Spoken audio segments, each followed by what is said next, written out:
Hello students, welcome to YouTube channel master of mathematics. तो आज vector algebra class 12 NCERT mathematics की पहली exercise 10.1 के कुछ क्वेश्चंस को हम सॉल्व करेंगे। इस वीडियो में पूरी एक्सरसाइज 10.1 को हम सॉल्व करेंगे।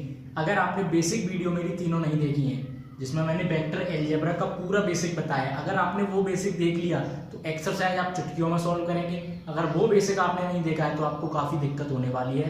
तो वीडियो के डिस्क्रिप्शन में मैं आपको उन तीनों वीडियोज का लिंक दे दूंगा, वहां से आप एक बार जरूर देख लें। तो आइए 10.1 एक्सरसाइज को हम स्टार्ट कर रहे हैं।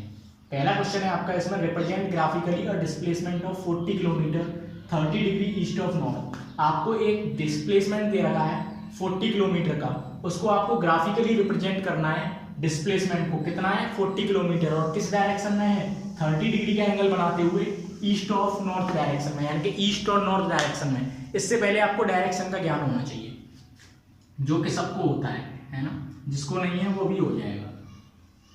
ये क्या होती है ईस्ट, ये क्या होता है वेस्ट, ये नॉर्थ और ये south. East west north south, पूर्व पश्चिम उत्तर दक्षिण, ये चारों दिशाएं होती हैं। ठीक है, अब ये कह रहा है 40 किलोमीटर का डिस्प्लेसमेंट है 30 degree east of north. East और नॉर्थ में है, यानी कि ईस्ट आपका ये रहा और नॉर्थ ये रहा, यानी कि इस एरिया में आपका वेक्टर आने वाला है, डिस्प्लेसमेंट आने वाला है। 40 किलोमीटर उसकी डायरेक्ट मैग्नीट्यूड है और 30 डिग्री का एंगल, लगभग 30 डिग्री का एंगल आपका ये बनेगा। ये एंगल कितने का है आपका, लगभग 30 डिग्री का, और इसकी लेंथ कितनी है 40 किलोमीटर है। इसको मैंने नाम दे दिया P और इसको नाम दे दिया मैंने O।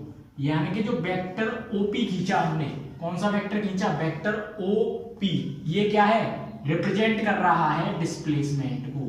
वेक्टर OP रिप्रेजेंट, क्या रिप्रेजेंट कर रहा है भैया, ये डिस्प्लेसमेंट रिप्रेजेंट कर रहा है। कौन सा डिस्प्लेसमेंट रिप्रेजेंट कर रहा है, 40 किलोमीटर का है और 30 degree east of north direction में है। इसका हमने ग्राफिकली रिप्रेजेंटेशन कर दिया। क्लियर होगा आपको पहला क्वेश्चन। सेकंड क्वेश्चन में बढ़ते हैं, classify as scalars and vector. अब आपको बताना है इनमें से कौन सा स्केलर है और कौन सा वेक्टर है। जब तक आपको डेफिनेशन नहीं पता होंगी आप नहीं बता सकते, और डेफिनेशन आपको नहीं पता है तो आपने वीडियो नहीं देखा है, तो इसलिए पहले वीडियो को देखें। प्रीवियस वीडियो जो डिस्क्रिप्शन में आपको लिंक मिल जाएगी, पहला ही वीडियो है। 10 किलोग्राम स्केलर क्या होता है, ऐसी क्वांटिटी जिनमें केवल मैग्नीट्यूड होता है, और वेक्टर क्या होता है, ऐसी क्वांटिटी जिनमें मैग्नीट्यूड और डायरेक्शन दोनों होते हैं। तो चेक करते हैं, 10 किलोग्राम, 10 क्या है भैया मैग्नीट्यूड है, डायरेक्शन तो कहीं नहीं दिख रही, तो ये क्या हो गई स्केलर हो गई। 2 metre north west, north west क्या हो गई डायरेक्शन, और 2 मीटर क्या है मैग्नीट्यूड। तो ये कैसी क्वांटिटी है वेक्टर, क्योंकि इसमें डायरेक्शन भी है और मैग्नीट्यूड भी है। 40 डिग्री, केवल मैग्नीट्यूड दे रखा है, डायरेक्शन तो कहीं है नहीं, स्केलर हो गई। 40 बार, ये भी स्केलर हो गई, क्योंकि भैया इसमें केवल मैग्नीट्यूड है। 10 की पावर -19 कूलम, ये भी स्केलर है। तो हम देख के बता सकते हैं आप 20 मीटर पर सेकंड स्क्वायर एक्सीलरेशन की यूनिट है, और एक्सीलरेशन क्या होता है आपका वेक्टर क्वांटिटी होता है, क्योंकि एक्सीलरेशन में क्या होती है डायरेक्शन भी होती है और मैग्नीट्यूड भी होता है। क्वेश्चन नंबर 3 भी ऐसा ही है आपका, क्लासिफाई एज स्केलर और vector. Time period, time period एक कैसी क्वांटिटी है स्केलर। टाइम पीरियड आपने फिजिक्स में भी पढ़ा होगा, है ना, कैपिटल T से डिनोट करते हैं इसको। डिस्टेंस, डिस्टेंस क्या है स्केलर है, डिस्टेंस तो मैंने आपको पूरा समझाया था प्रीवियस वीडियो में। फोर्स, फोर्स क्या है वेक्टर है। फोर्स तो भाई हम किसी डायरेक्शन में लगाएंगे ना भाई साहब, इतने न्यूटन का फोर्स लगाना है, ऊपर लगाना है, नीचे लगाना है, दाएं लगाना है, बाएं लगाना है। तो डिस्प्लेस उसमें सॉरी डायरेक्शन भी है इसमें और मैग्नीट्यूड भी है। वेलोसिटी, सेम हाल वेलोसिटी का है। वेलोसिटी में भी भाई किसी भी डायरेक्शन में तो जाओगे कि भाई 5 मीटर पर सेकंड की वेलोसिटी से जा रहे हो तो डायरेक्शन तो होगी, ये थोड़ी जमीन में घुस जाओगे, है ना, लेफ्ट जाओगे, आगे जाओगे, पीछे जाओगे, कहीं किसी भी डायरेक्शन में तो जाओगे। तो ये कैसी होती है वेक्टर। वर्क डन, आपके द्वारा किया गया कार्य कैसा है स्केलर क्वांटिटी है ना। तो ये आपने स्केलर और वेक्टर क्वांटिटी को छाटा।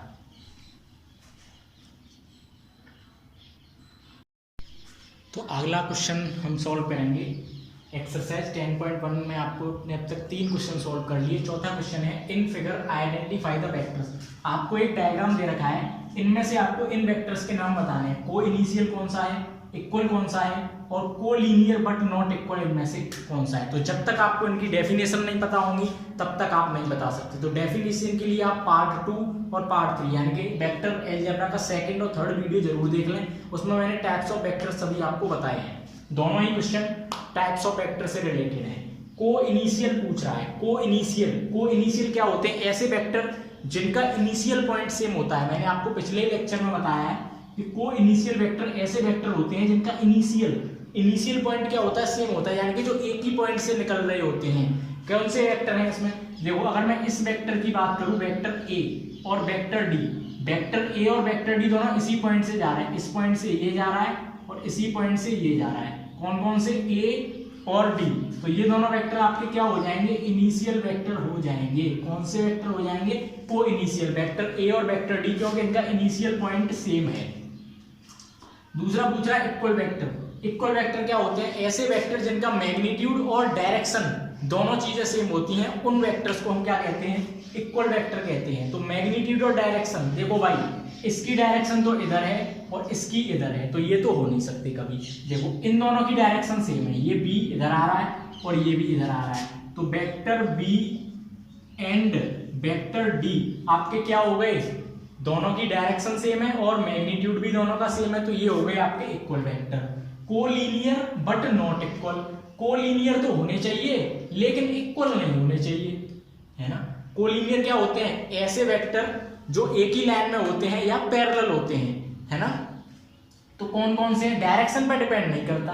तो देखो, आप अगर बात करें तो ये वाला वेक्टर और ये वाला वेक्टर, कौन कौन से? Vector A and vector C, ये आपके क्या है? कोलिनियर है लेकिन इक्वल नहीं है। इक्वल नहीं होने चाहिए, इनको लेते तो आप ये इक्वल हो जाते, इसलिए ये दोनों हमको लेने पड़ेंगे, ए और सी। पांचवा क्वेश्चन है ट्रू और false. Vector A and minus vector A are collinear. ये पूछ रहा है कि भाई दो वेक्टर दे रखे हैं आपको, वेक्टर ए और माइनस वेक्टर ए, ये दोनों कोलिनियर होंगे या नहीं होंगे? हो सकते हैं। क्या हो गया? ट्रू। कैसे हो सकते हैं भाई? वो भी तो हमें पता होना चाहिए। देखो, ये एक आपको लाइन दे रखी है ए बी, ये मैंने इस पे एक वेक्टर लिया वेक्टर ए और ये मैंने इस पे एक वेक्टर लिया वेक्टर ए। सही है? ये बात नहीं है। नेगेटिव वेक्टर एक होता है। कौन सा वेक्टर होता है? नेगेटिव। नेगेटिव वेक्टर क्या होता है? ऐसा वेक्टर जिसकी डायरेक्शन अपोजिट होती है। ये दो वेक्टर है, ये वेक्टर ए इधर जा रहा है और ये इधर आ रहा है, तो मैं इसको माइनस ए लिख सकता हूं। तो वेक्टर ए का नेगेटिव वेक्टर माइनस ए है तो एक ही लाइन पे पैरेलल, एक ही लाइन पे तो है, तो इसका मतलब क्या है? जो वेक्टर ए और माइनस ए क्या है? कोलिनियर हो सकते हैं। ये आपका ट्रू है। Two collinear vectors are always equal in magnitude. ये कह रहा है भाई दो जो कोलिनियर वेक्टर होंगे, अब ये दो कोलिनियर ही तो थे, इनका मैग्नीट्यूड हमेशा बराबर होता है। ऐसी बात तो कुछ बात नहीं है भाई। हम इसको अभी 10 फुट का खींच लें और इसको 1 फुट का खींचे, इनका मैग्नीट्यूड थोड़ी बराबर होता है। तो ये बात तो बिल्कुल गलत है, ये बात बिल्कुल गलत है। Two vectors having same magnitude are collinear. ये कह रहा है कि ऐसे दो वेक्टर जिनका मैग्नीट्यूड सेम होगा वो कोलिनियर होंगे। हो भी सकते हैं, नहीं भी हो सकते। सही कह रहा हूं मैं? नहीं कह रहा हूं मैं सही। क्यों? ये कह रहा है two vectors having same magnitude, ऐसे वेक्टर जिनका मैग्नीट्यूड सेम है वो कोलिनियर होते हैं? नहीं होते। ऐसे वेक्टर जिनका जो एक ही लाइन पे होते हैं वो होते हैं कोलिनियर, तो है ना। तो ये क्या हो गया आपका? फॉल्स हो गया, ये गलत कह रहा है। ये two collinear vectors having same magnitude are equal. ये कह रहा है अगर दो कोलिनियर वेक्टर है यानी कि दो एक ही लाइन में है और उनका मैग्नीट्यूड सेम है तो वो इक्वल होंगे? नहीं होंगे। उनकी डायरेक्शन भी क्या होनी चाहिए? सेम होनी चाहिए, तभी वो इक्वल हो सकते हैं। क्योंकि इक्वल वेक्टर क्या होता है? मैग्नीट्यूड जितना है सेम है दोनों का और डायरेक्शन भी सेम होनी चाहिए। लेकिन ये केवल ओनली मैग्नीट्यूड की बात कर रहा है, तो इसका मतलब क्या है? ये भी आपका गलत है। तो ये आपकी एक्सरसाइज 10.1 कंप्लीट हो चुकी है इस वीडियो के माध्यम से। नेक्स्ट एक्सरसाइज में हम 10.2 को सॉल्व करेंगे। तो उसके लिए बेल आइकन को दबा के रखें, चैनल को सब्सक्राइब करें और साथ ही साथ अपने फ्रेंडों के साथ शेयर करें। Thank you for watching.